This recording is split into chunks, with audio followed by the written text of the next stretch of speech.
To use your inhaler with a spacer using the tidal breathing technique, first hold your inhaler upright and take the cap off.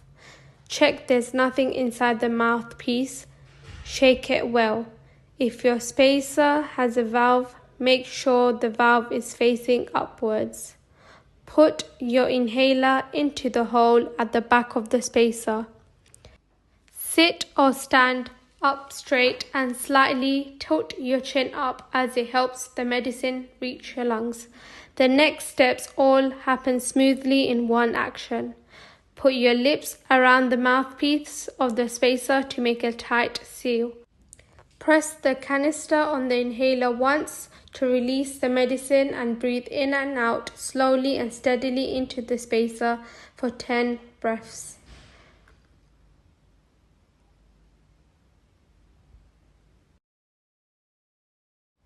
Remove the inhaler and spacer from your mouth. If you've been prescribed a second puff, keep the spacer away from your mouth. Wait a minute and shake the inhaler again, then repeat the steps. Some small volume spacers make a whistling sound if you are breathing in too fast. If you are using a large volume spacer, then you can use the same breathing technique. With tidal breathing, your spacer should make a clicking sound as the valve opens and closes.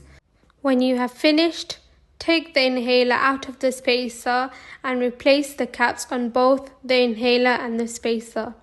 If you've used an inhaler that contains a steroid, rinse your mouth with water and spit it out to reduce the chances of side effects. Using the spacer with the inhaler allows better delivery of the medications to the lungs, and getting the correct technique is key. Children under the ages of 5 would have a yellow spacer, which will have a mask. Children over the ages of 5 would have green and blue for older children. However, some younger children would be able to use a spacer with a mouthpiece at a young age if they are competent. If you don't use a spacer, the medication will go inside the stomach and not the lungs due to the speed the medication is delivered at, which is 70 miles per hour. Now we will demonstrate how to use the yellow spacer. To use the spacer with a face mask, check that the inhaler and the spacer mask is clear. Shake the inhaler and then place the spacer on the face of the child. Make sure you get a good seal around the child's face with the face mask.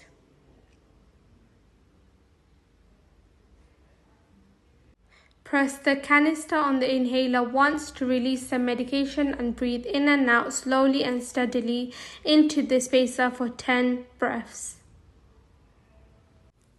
Remove the inhaler and spacer from the mouth. If they've been prescribed a second puff, keep the spacer away from your mouth, wait a minute and shake the inhaler again, and then repeat the steps.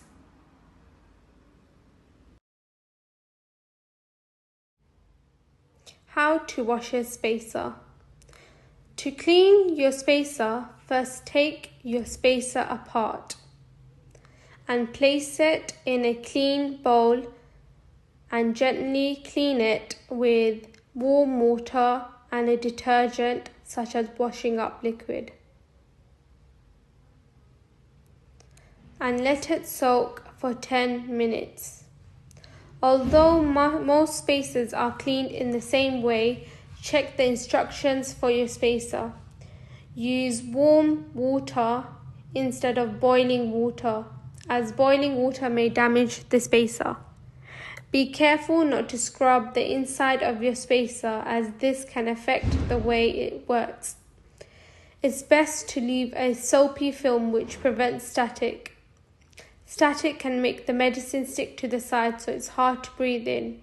If you're not sure, check the information leaflet that comes with your spacer.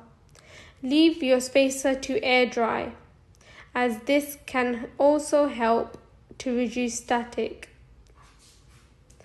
When it's completely dry, put your spacer back together, ready for use. Wipe the mouthpiece clean before you use it again. When you are not using your spacer, storing it properly will keep it in a good condition. keeping your spacer away from dust and liquids. Keep your spacer in a breathable bag such as a cotton or a cloth bag so it doesn't get scratched and so small objects don't get stuck inside it. Don't put your spacer in a plastic bag as this will cause it to build up static. Spacers need replacing every year depending on how often you use it. Some spacers need to be replaced sooner. Ask your GP or pharmacist if you're not sure.